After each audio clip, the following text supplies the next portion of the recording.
ইদানিং বুঝতে শিখেছি যে মানুষের সাথে মেশার চেয়ে গাছে জল দেওয়া ভালো, সিনেমা দেখা ভালো, গল্পের বই পড়া ভালো, ছবি আঁকা ভালো, গান শোনা ভালো, এমনকি রান্না করাও খুব ভালো।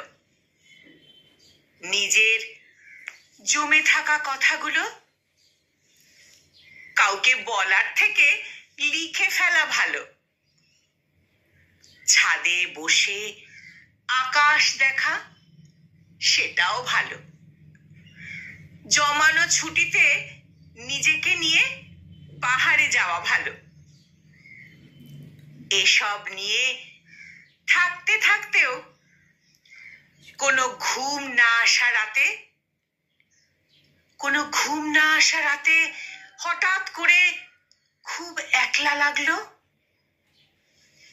পাশ বালিশটা জড়িয়ে ধরে জমানো জল ঝরিয়ে নেওয়া ভালো।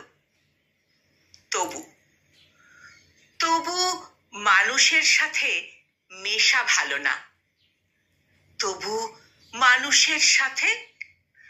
ভালো না। মানুষ মিশে যাবার পর পিষে দিয়ে যায়। সত্যি, মানুষ মিশে যাবার পর পিষে দিয়ে যায়।